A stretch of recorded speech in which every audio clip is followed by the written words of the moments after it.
Welcome to Young Minds and Big Questions. Today on the podcast, we're talking about the question, did Jesus really rise from the dead? You'll hear from skeptics and our responses. Check it out.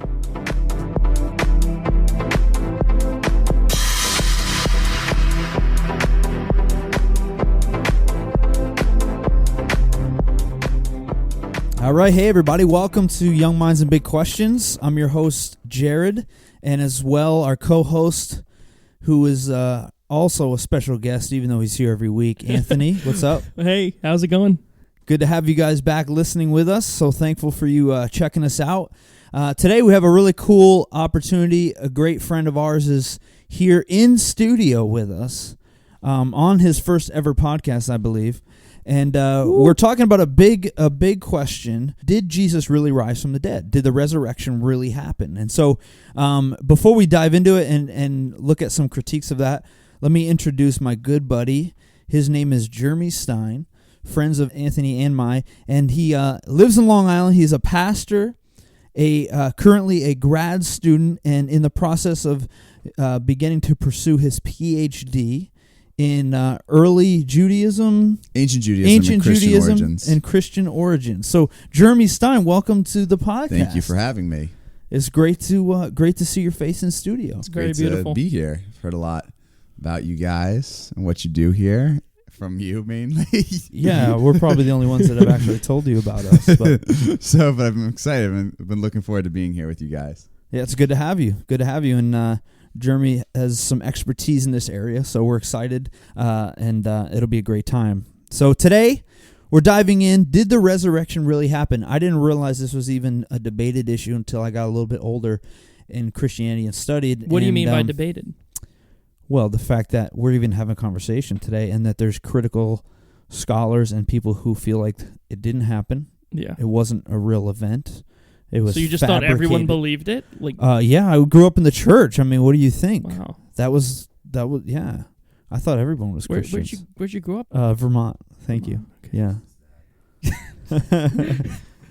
Vermont is a beautiful place. They call it paradise. Okay.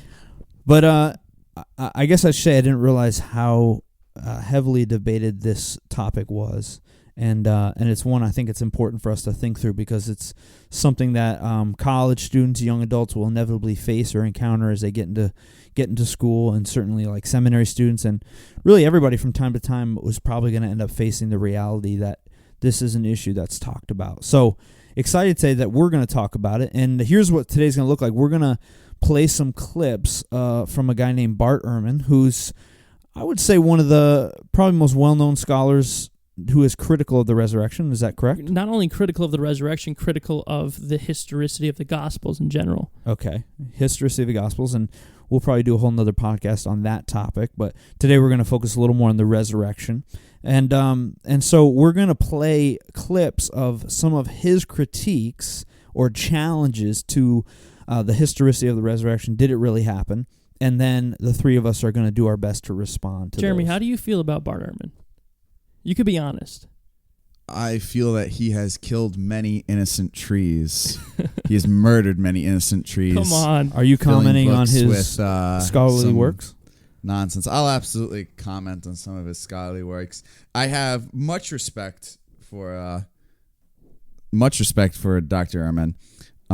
However, much like anybody else, I do not think that he is infallible, and I think that quite often he is incorrect in his assumptions. I think a lot of it comes from, first, a lack, basically, of understanding ancient Judaism and Christian origins. It's one of the reasons why I study what I do, because a lot of our mistaken ideas that come from the Gospel and the New Testament come from our failure to understand Judaism in the 1st century AD. So your critique of Dr. Ehrman is he doesn't have a great understanding of that. I would absolutely agree with that statement. Yeah. And for those who are listening and don't know who Bart Ehrman is, he is what is his exact title at North Carolina? He's the James A. Gray Distinguished Scholar of Religious Studies at the University of North Carolina. Okay. Best-selling author. Yeah, pretty influential. He's written many books. His story, he was a evangelical Christian. And he went to Moody Bible Institute. Very conservative school. And then as somewhere along the lines of his progression, he started to become very critical of the Gospels and the historicity of the Gospels and the resurrection, and then that kind of led him down to the path where now he's kind of taken that mantra onto himself and written a lot of works on it. And he's kind of the preeminent voice, I think, now out there on this issue. Yeah. So that's Bart Ehrman, and you could check him out, Google him. You could read some of his books, and we're going to play actually some clips from him today about some of his arguments for why we as Christians shouldn't trust that the resurrection of Jesus actually happened. So let's check it out. They're written by people. We don't know who they were written by. They are anonymous. You might not think so because they have the title, The Gospel According to Matthew. Whoever put that title on it was an editor later. The original books are all anonymous, written in the third person. Moreover, the followers of Jesus were Aramaic-speaking peasants from Galilee, lower-class men who were not educated. In fact, Peter and John in Acts chapter 4, verse 13 are literally said to be illiterate. They couldn't read and write. Of course not. They were fishermen. They didn't go to school. The vast majority of people in the ancient world never learned to read, let alone write.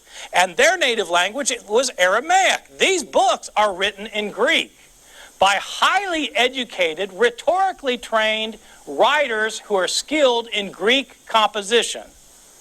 Probably not disciples and don't claim to be disciples. All right. So, gentlemen, that's the first critique that Bart Ehrman lays out, and he takes into question the authorship of the Gospels, which obviously we get the resurrection story from the Gospels. So he kind of takes into question the authorship of the Gospels and makes a few claims there, one of which being we don't know who the authors are. So let me open that up. What do you guys think? What do you think of what he said?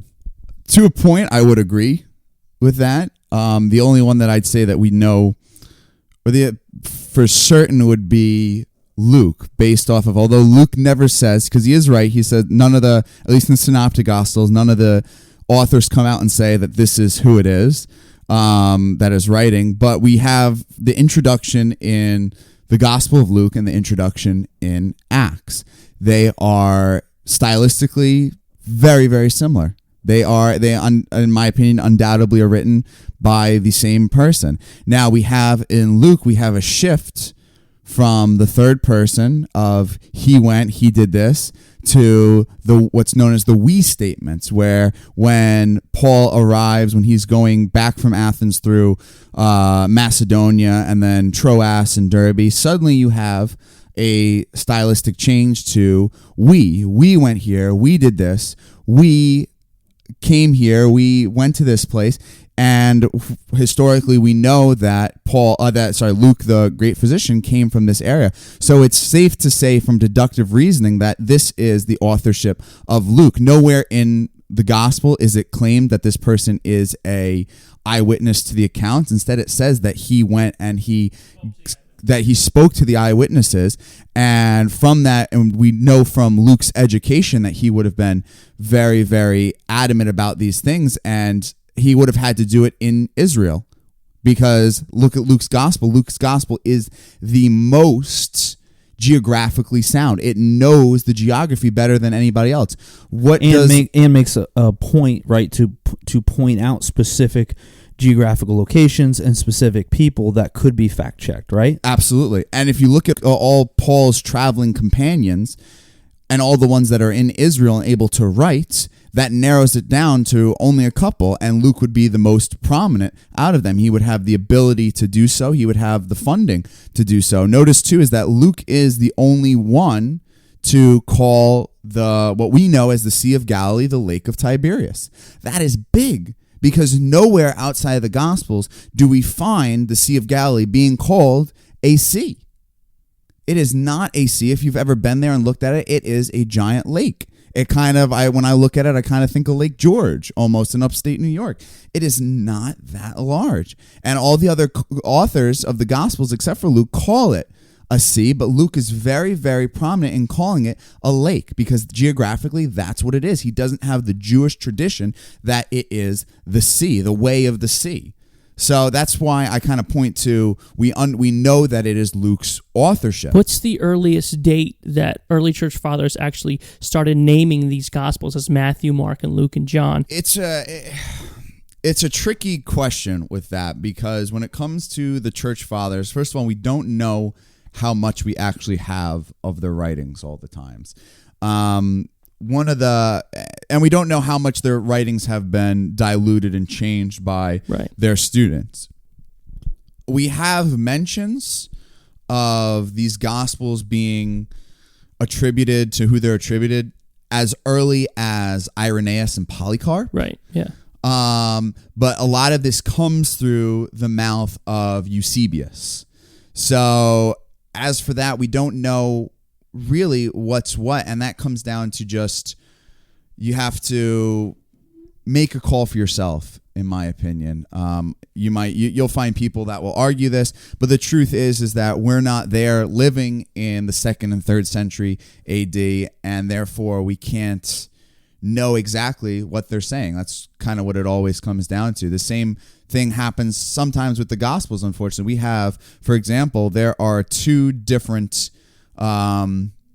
versions of Mark that we have, one from the 3rd century and one from the 4th century, and we can't say for sure which was the widely accepted one at the time, and we just have today what we've put in our Bible. We've put in what's the 4th century version in our Bible with the addition in chapter 16, but we can't say for sure. We don't have... The earliest version didn't have that ending. Though. Correct. So we can't say for sure what exactly was being said, being known, what was passed around. And listen, and the truth is too, is that Polycarp might have said this, and this might have been written down, or Irenaeus might have said this, and this might have been written down, but that does not mean that it was the generally accepted idea of the time. Yeah.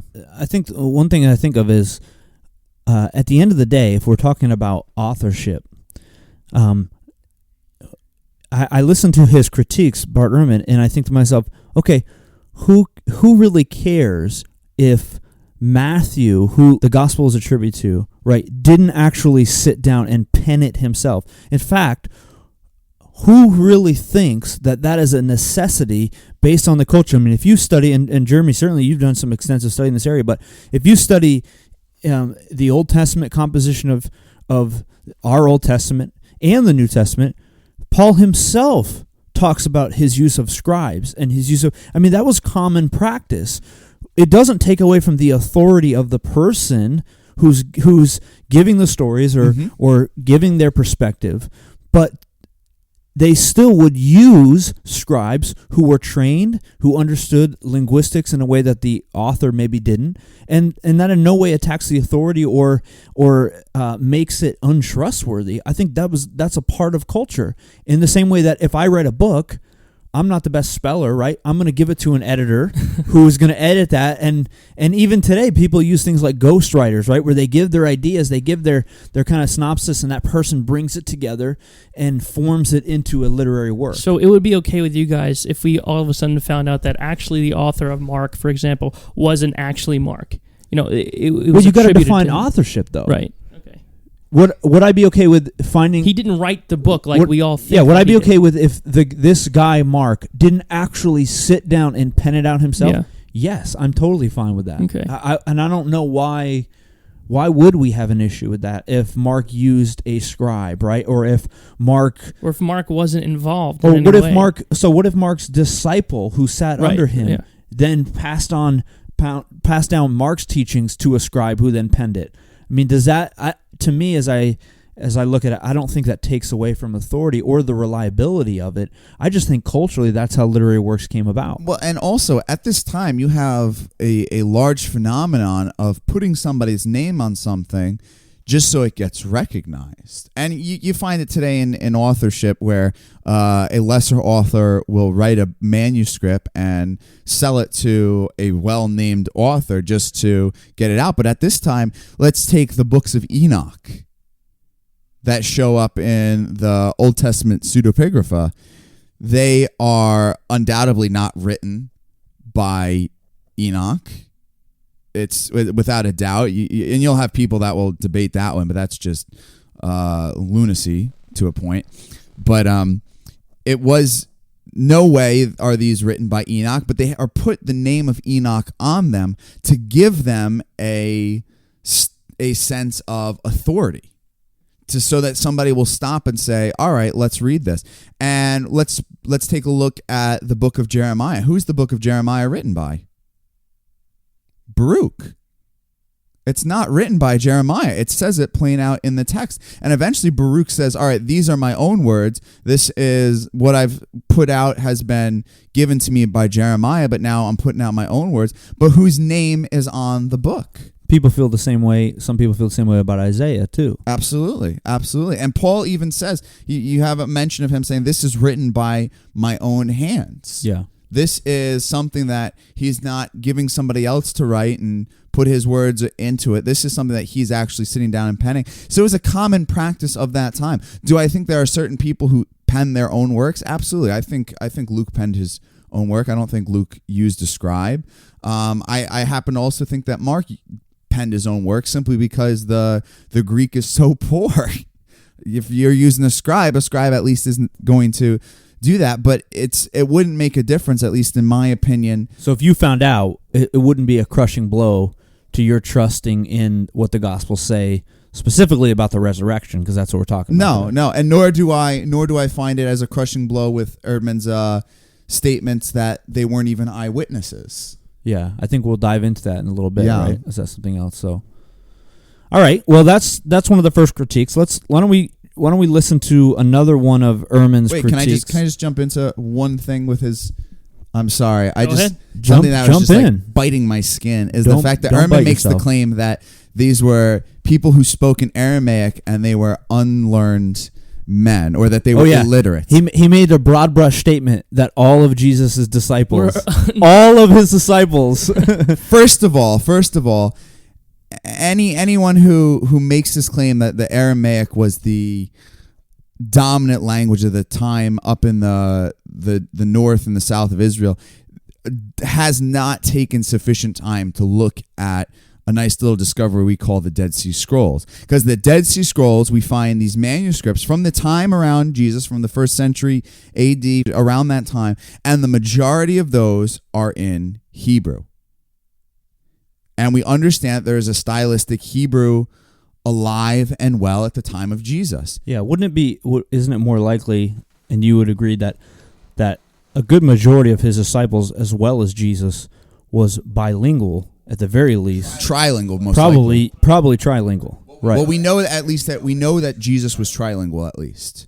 We know that we have the Aramaisms as well. We know that he knew Hebrew, and we know that he learned that he at least knew Greek because he references to Aesop's fables when talking about John the Baptist. When John the Baptist is a reed that won't be shaken in the wind, that is that's Aesop's fables, and therefore he would have spoken Greek. And if you know Jesus' profession, I know we often say that he's a carpenter, but he was really a tradesman, a worksman, a tekton is the word in Greek, and he would have worked probably in the nearby city to Nazareth of Sepphoris, which we have evidence of Greek speakers there, undoubtedly. He would have had to, if he really wanted to conduct good business, you would have had to know Greek. So for what you're saying is, for Ehrman to critique and say all of Jesus' disciples, which, by the way, Jesus had hundreds of disciples, so we're not talking about just the 12. He had well-learned disciples as well. He Right. had Joseph of Arimathea. He had Nicodemus. Right. So to say, his critique is to say, well, all of his disciples were unschooled and unlearned, and because Peter was a fisherman, there's no way he would have spoken Aramaic, or no way he would have spoken anything other than Aramaic. What you're saying is that's not a great critique at all. It comes down to Ehrman's, I don't want to how to understate it, but his complete lack of understanding of the culture of the Galilee in the 1st century. So to sum up his first critique, we're saying even if those guys weren't the literally ones that literally penned it, it's really not an issue of authority. Mm-hmm. And the idea that all of them were unlearned and idiots really doesn't hold much weight. So let's check out his next critique of the historicity of the resurrection. Where did these authors get their stories from? Well, if they were not disciples of Jesus, they must have heard the stories from somebody. who heard the stories from somebody, who heard the stories from somebody, who heard them from somebody. Stories about Jesus, including his resurrection, had been in circulation year after year after year from the time that his disciples knew that he got killed and believed he got raised from the dead. They told stories to convert people. They improved the stories sometimes. They changed the story sometimes. The stories got modified in the process of transmission over the course of decades before anybody wrote the stories down. These stories are based on oral reports that have been in circulation for decades. What happens to oral reports in circulation year after year, decade after decade? They get changed. What evidence do we have that the stories about Jesus' death and resurrection got changed? You can read the stories yourself. All right. So he's basically calling into question the historicity of the resurrection and the trustworthiness of the Gospels because they were passed down through oral tradition and oral transformation or transferring of the story for years and years and years before they were written down, which I don't think any of us would argue with that, right? That's commonly held. But he's saying because that's true, we can't trust them, and in that process, they were changed to the point that we can't trust them. Therefore, we can't trust the resurrection. What would you guys say to that? I first disagree with his statement that these were transmissions of transmissions of transmissions. Let's take a look at the birth narratives in Luke. Luke says that he went to eyewitnesses, and let's take that as basically fact, because who's going to be his main eyewitnesses or his main accounts of the births of Jesus and John the Baptist? Most likely it's going to be Mary. Why is that? Because he makes this statement, and Mary treasured these things in her heart, or she pondered them. How else is he going to know what's going on in her heart and mind unless she herself has told him? If you're going to go to eyewitnesses and you're going to be a good historian as Luke, as we know Luke to be, who's he going to go to? He's going to go to the root of it all. Now, Joseph is undoubtedly dead at this time, in my opinion. So you're saying he went directly to Mary? I believe so. And in is regards, there any evidence to show that? Or I would say that his idea, his sayings of it, she pondered this in her heart and she kept these things to herself. Right. I would say that would be all the evidence that I would need. So this wasn't oral tradition. He went directly to the source and wrote it down. Oh, he makes the claim that he did it, and I think that these statements back up are enough evidence. So when I hear that critique, I recently read a book by John Walton, who I really enjoy. He's an Old Testament scholar at Wheaton College, and he was talking about the issue of authority and inerrancy, and he's talking about this issue of oral culture versus written culture, where Ehrman is now giving a critique. He's saying, well, we can't trust these because they were passed down in an oral culture. And in Walton's book, he actually talks about the cultures that existed and believed and practiced oral tradition. He says, today we look at it and we think of oral tradition and oral culture as a negative, but actually he says in their culture, they viewed written things as lesser of a value than oral transformation. Absolutely. And he says the reason is, and actually makes a lot of sense, he said, if I'm a teacher and I can tell you a story as my disciple, if I'm saying to you orally, you have now an opportunity to interact with me. You have now an opportunity to ask questions, to gain further insight, to gain clarification, right? Well, what did you mean when you said this? Or what about this? What about that? You can't do that with a written letter. If I just write you a letter, you don't have the ability to interact with.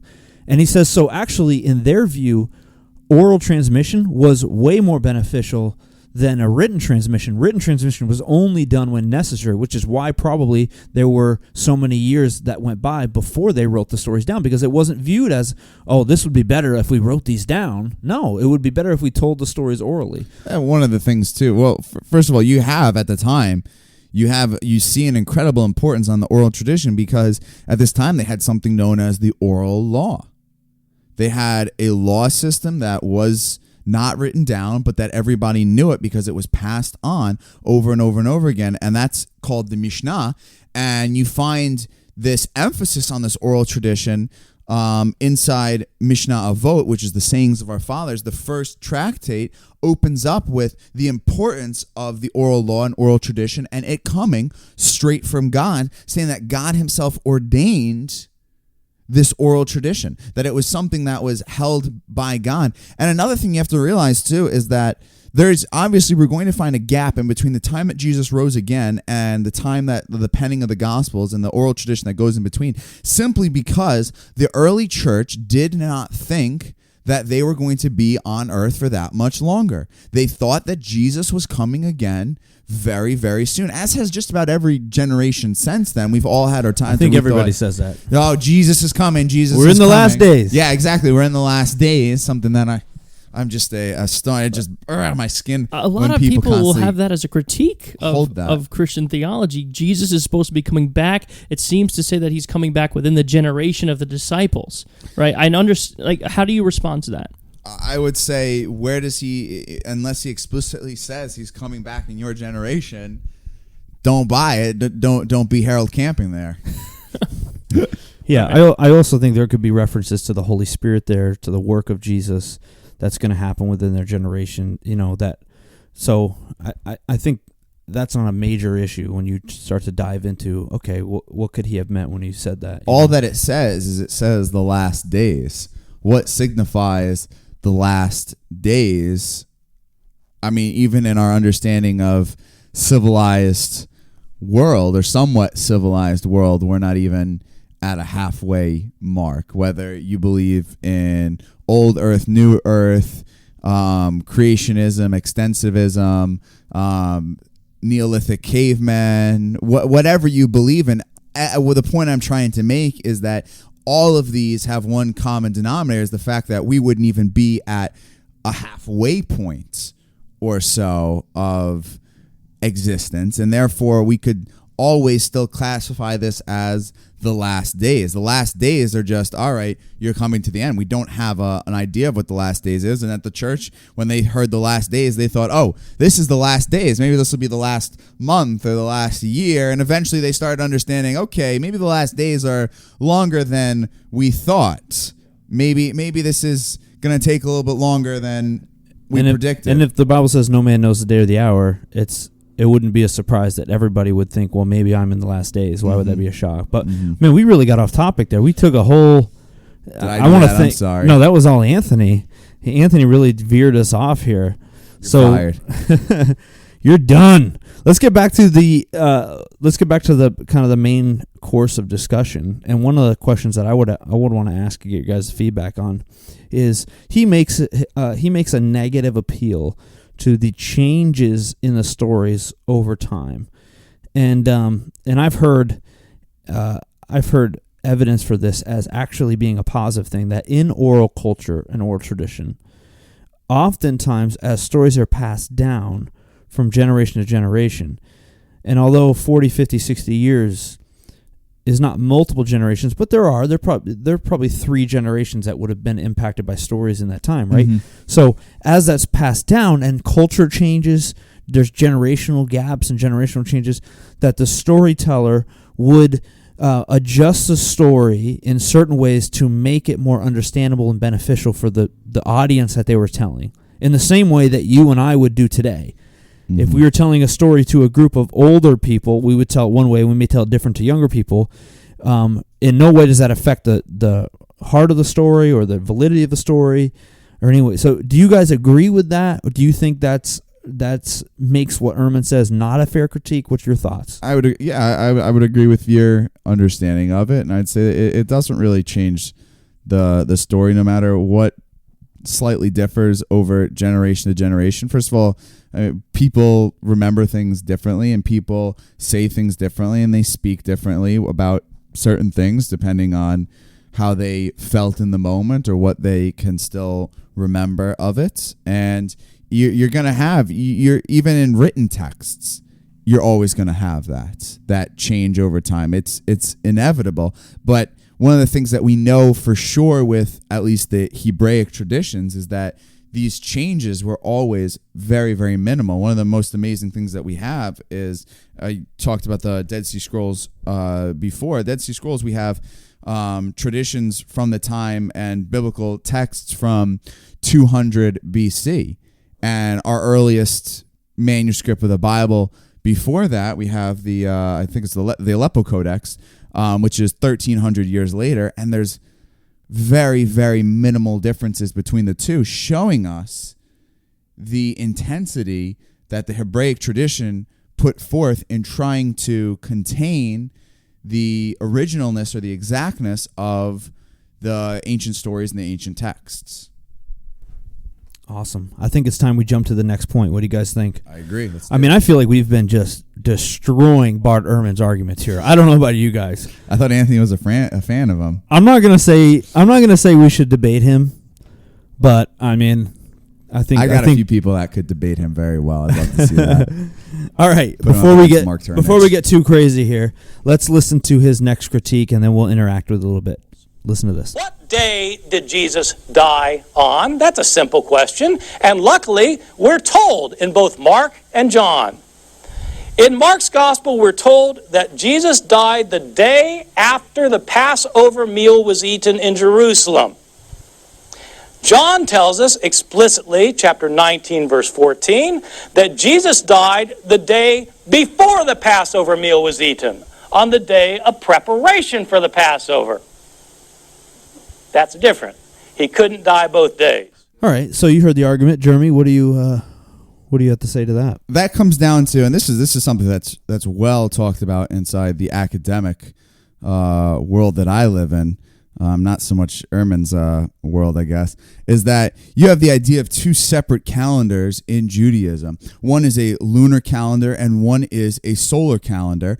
And we see much evidence at the time of Jesus that there were different factions in Judaism that followed either or. You have, for example, most of the mainstream Judaism followed the lunar calendar. You followed your months on that calendar. But you find inside the Qumran community, you find mentions of it inside Josephus, that there were factions of Judaism that follow this solar calendar. And this is part of, first of all, understanding the authorship of John, because we do see some tendencies to go towards Qumranic understandings in the Gospel of John, but as well as possibly John using this as a literary technique. Someone who actually wrote about this and took a stance on this to go more towards the Johannine statement would be Pope Benedict, the last pope. He has he flat out comes out and says that he believes that John's understanding of the solar calendar was the better understanding at the time,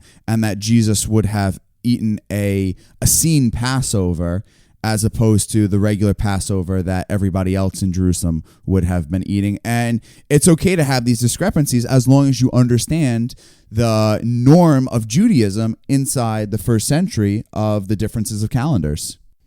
Yeah, so I've never heard that. That's very interesting. It's a simple statement of understanding the culture and maybe the discrepancy between the Jewish community over what day the Passover would have been. And so interesting. Should we, Anthony, you got any comments, or should we jump on to the next one? Let's go on. All right, let's go. Belief in the resurrection. If you believe in the resurrection, it is for theological reasons. The resurrection is a theological assertion about what God did to Jesus.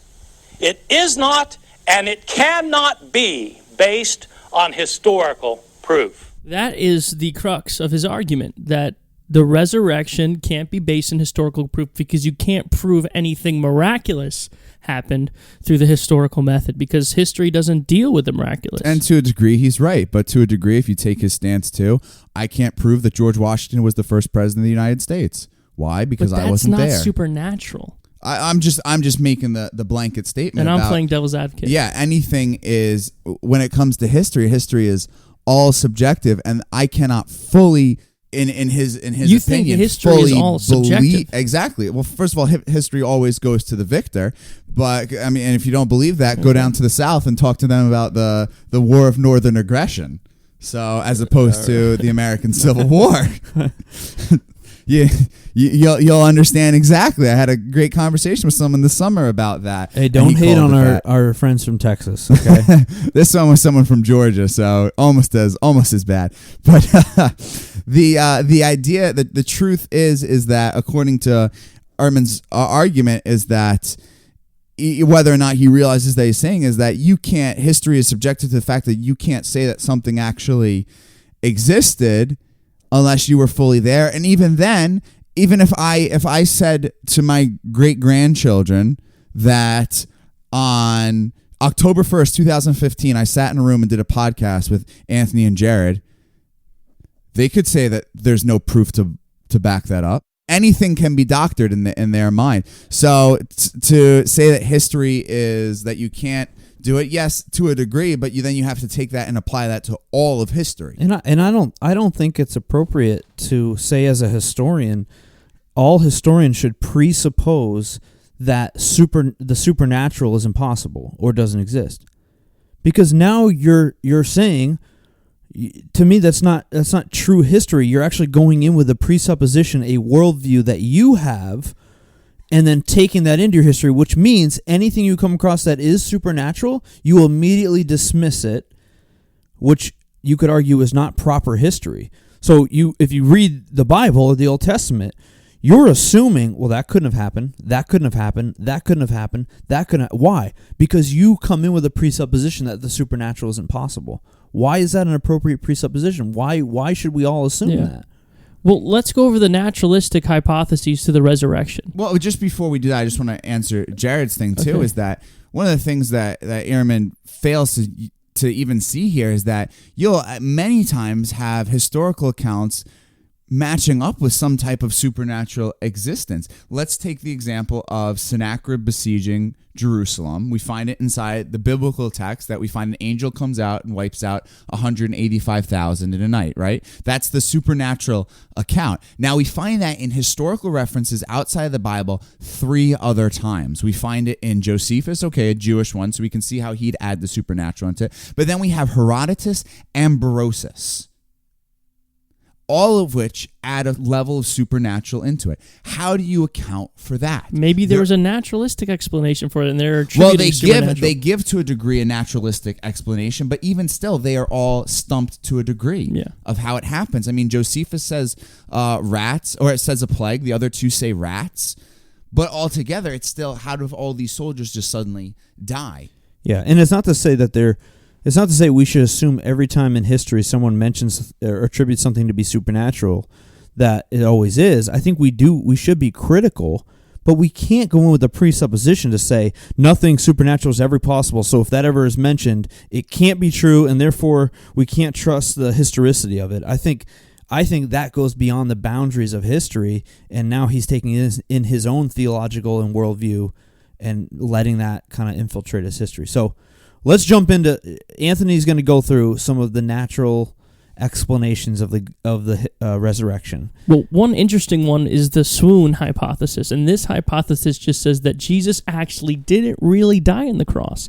He just was really badly wounded, and many historians who try and argue this hypothesis, they will point to Josephus's friends, right, who actually survived crucifixion. Only one survived. Yeah. Keep that in mind. The story is that Josephus, who at this time is friends with Titus, after he has surrendered to the Romans and become a dignitary of the Romans, we'll say, he is walking outside of Jerusalem, and he sees 3 of his friends hanging up on just a line of crosses of people, and they take the 3 of them down, and they have Titus's own doctors, the best of the best, looking after these guys, and only one of them is able to live. So there we go. We have a crucifixion survivor right there. We have one crucifixion survivor there. But it was possible.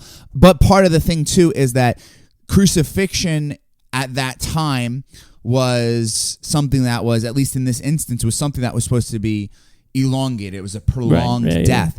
These men were dying right before the Passover. This is something that happened just about every year, I'd say it's safe to say. Why is that? Because if you have thousands upon thousands of Jews returning to Jerusalem for the Passover, what is the one way that Rome can assert its dominance? It's put up any revolutionaries or any troublemakers up on a cross outside for them to die. But they knew that it had to be quick. Obviously, you had Passover and the holidays and Shabbat coming, so these men had to be down. And let's be realistic, when Rome wanted you to die on the cross, you died. It was a brutal way that they had perfected. So is there any argument outside of the one survivor that Josephus records that anyone actually survived crucifixion? There may be some obscure passage. Menachem Stern might have one in his 3-volume work. So whatever it is, it's probably minimal. Very minimal. But even still, then you have the idea of him getting out of the tomb. Well, that's the next part. But before you get to that, let me ask this: in Josephus's account, does he go into details about the actual crucifixion of his friend, or no? No, he wasn't there for the crucifixion. He comes by, and the guys are on the cross. So in the gospel accounts, we get some pretty detailed information about how the crucifixion happened. So why I also think there's possibly an issue to assume, right, that Jesus and this friend of Josephus are crucified in the exact same way. I know they would have similar methods, but to your point, if the Romans wanted you dead, they would kill you. It's perfectly reasonable to think, well, maybe they cut some corners due to time, or they didn't stab him as they reported to Jesus. You have to realize, too, is that Jesus's execution at the Roman hands was much more brutalized. First of all, you have to look at what regime he is being executed under. He is being executed under Pontius Pilate, probably the second most brutal governor of Judea. Pilate is a prefect who hates the Jews with everything inside of him. We find both in Josephus' account and Philo's account of just a absolute brutalization, mass killings, executions without trial. I mean, that's why Pontius Pilate is eventually removed and exiled, because he's a crazy man. He's an insane man. Yeah, he is the first person that we find inside Roman coinage to mock the Jews openly, basically, on their coinage. He institutes pagan symbols on his coins, and we don't find that pre him at all. I have one sitting inside my my office that has a wizard's auger, something that was used in pagan divination, put on a coin for Judea. Something that would have absolutely offended the Jews. And we find in both Philo and Josephus that we find him putting up busts of the emperor and shields with faces inside the temple just to upset the Jews. He hated the Jews. You can read everything inside of the Gospels. We often read it as, oh, I can let you go. I have the power. He is mocking Jesus the entire time. He has no intent in my mind. And you have your story in John about his wife, and you have to realize that John is writing not as historical, but he's writing more theological. There's a big difference between the synoptic gospels and the gospel of John, and why you have to kind of put John on the side and read John with a theological view, because there is a big difference, and you have these accounts coming together and understanding. An author by the name of Daniel Schwartz has a book called Reading the First Century, where he kind of goes over this idea of Pontius Pilate, and Pontius Pilate being just an absolute disgusting, brutal pig of a human being, and he would have made these crucifixions for Jews much more brutalized. Okay. So people under Pontius Pilate's rule are going to get crucified a lot more brutal than, say, another emperor of the time. Especially when you're trying to make a symbol of them at this time where he has Jesus scourged. A scourging is much worse than a flogging. A lot of times we kind of put them in our minds together. A flogging and a scourging are two different things. A scourging you did with Scattered Nine Tails there, and it just... So there's no reason to believe that Jesus actually survived crucifixion? No. None.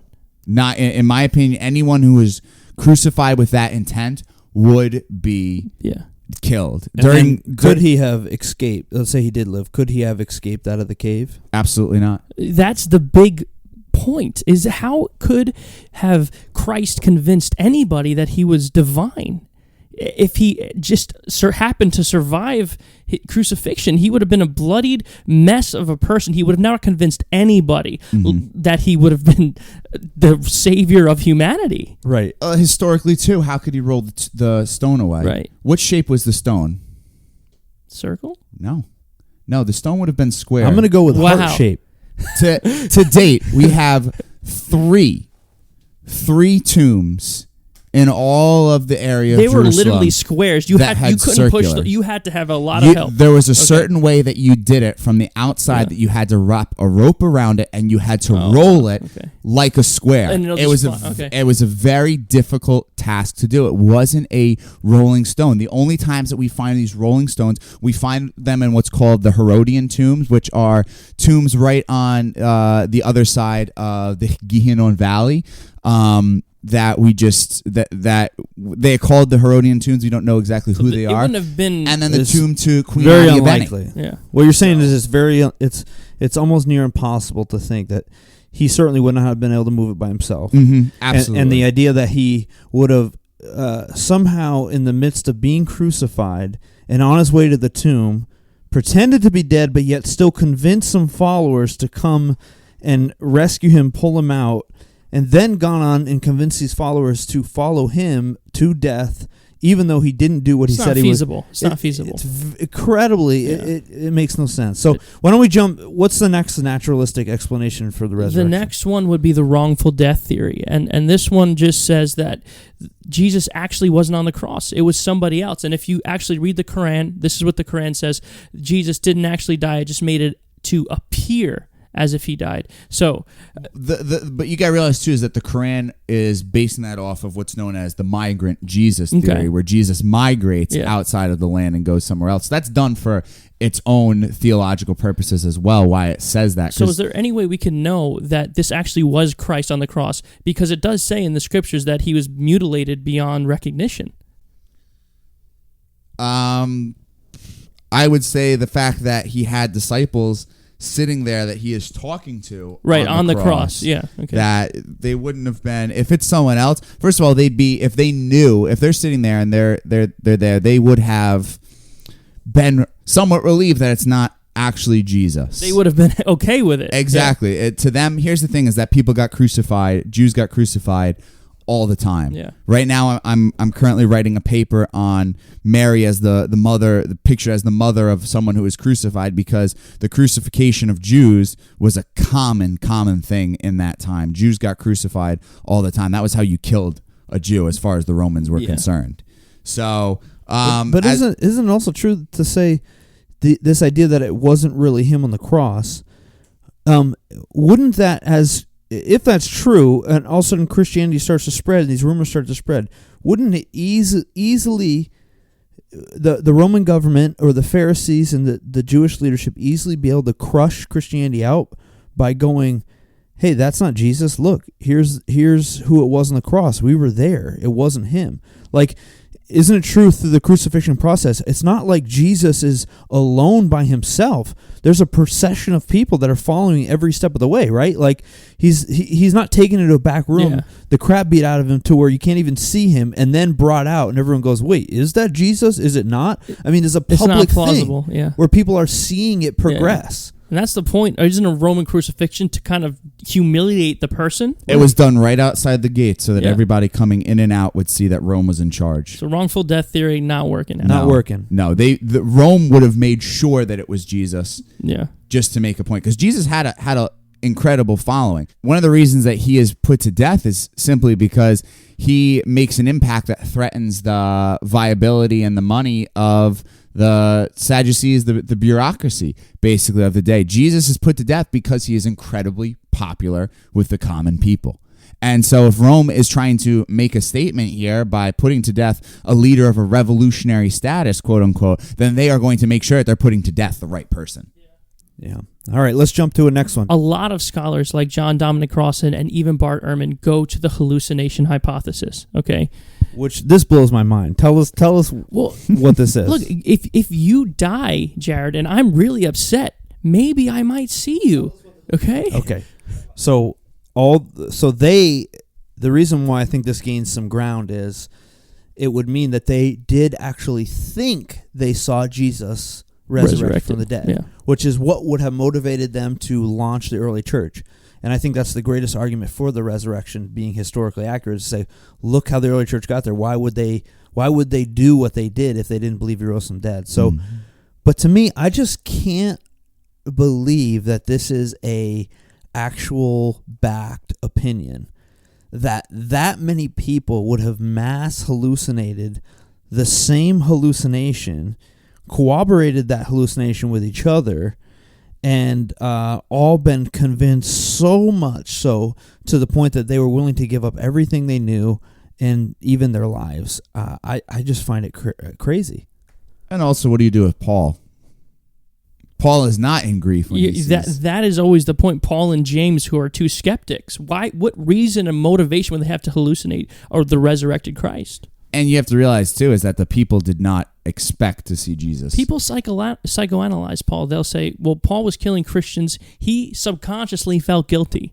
No. That was the causal connection to his hallucination. I've heard that. You find in Galatians, he was zealous. He thought that what he was doing was why would he feel guilty? He was honored in his... Ask any soldier today that goes and hunts ISIS, do they feel guilty for what they're doing? No, because they feel like they're doing the right thing. ISIS is not the same thing as the early church. No, but in Paul's mind, they were. In his mind, sure. In Paul's mind, they needed to be killed. They needed to be hunted down, that they were basically a pollution to God's plan on earth. Yeah. I think N.T. Wright really makes a good point. He said in the first century, maybe you could talk to this a little bit, Jeremy.